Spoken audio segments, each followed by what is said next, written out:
YouTube, Dailymotion, Facebook, and Tumblr fans, because I haven't used that intro in a while. Welcome back to another classic review, an all-new third wave of the classic reviews, beginning with Sonic the Hedgehog. Now, Sonic the Hedgehog I actually don't have on the original Genesis cartridge, but I do have it for the Sonic Mega Collection Plus on the PlayStation 2, which I actually alluded to in my Sonic 06 versus, where I compared that to Sonic Genesis, a port of the original game. However, we're actually taking a look at just one part of the Mega Collection, right here, Sonic the Hedgehog for the Genesis. Now, that's not to say that I haven't actually seen the original Genesis version and played a tiny bit, as my friend Chaotic Spider has a Sega Genesis that he acquired when we went to the Trivium concert, or at least in that same kind of time period. And he got Sonic 1, Sonic 2, Mortal Kombat 2, Street Fighter 2, just a ton of old retro classics. Now, this definitely fits the bill. All of these games fit the bill, as they were released from in between 1991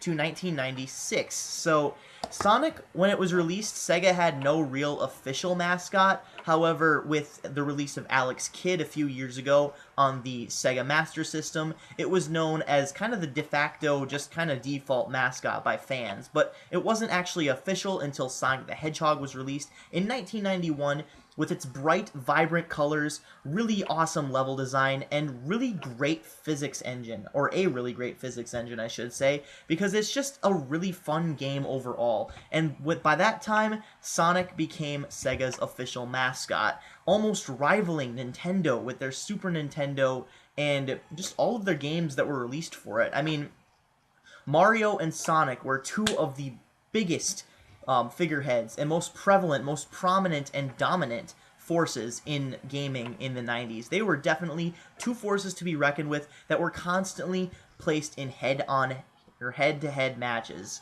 So basically, when Brawl was released in 2008, if that would have came out in like 1999 or, on the original Super Smash Bros., that would have been a battle to be seen. That would have been a force to be reckoned with. Everyone would probably be facing Mario and Sonic together. So nowadays it's not a big deal, because obviously we know with the Nintendo takeover of Sega and their Sonic characters, we know that Sonic isn't necessarily being released just on Sega systems anymore, because Sega's not making systems. Anyways, back to the original Sonic that it all started with, right here. It's all the games that are on this collection are pictured on the back. We're only going to focus on this one.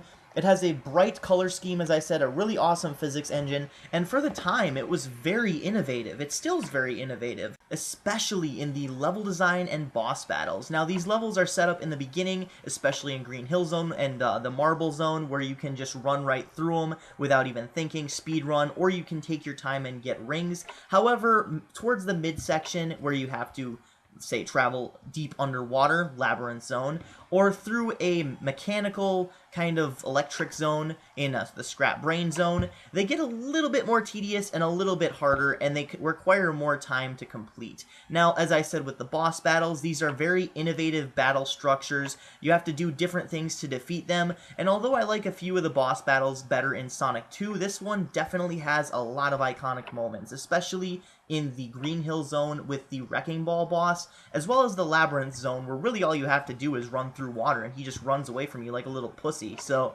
anyways, great bosses, and Eggman, as always, is a force to be reckoned with. However, he has really bad level bosses designs, with all the flaws and everything. So, it's not that great for Eggman. He doesn't make him look all that brilliant, I suppose. But then again, that is kind of a staple in the series. Make Dr. Robotnik look like an idiot. So, nobody calls him that anymore. Have an argument with a friend about that. Anyways, great game, awesome music. That's another thing that I forgot to mention.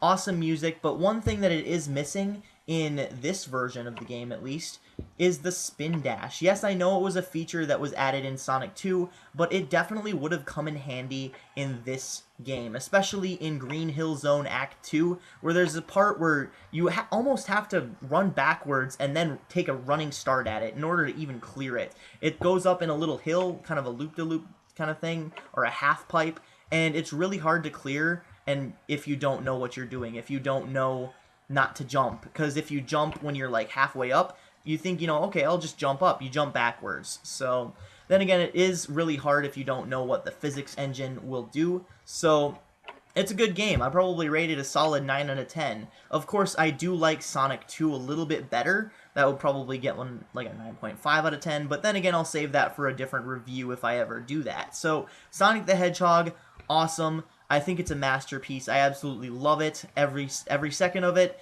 and especially that iconic music in the Green Hill Zone, and even the Scrap Brain Zone is pretty sweet. So, then again, this is Midnight Strike 3625. I hope you enjoyed this classic review. More is to come. Keep calm and rock on.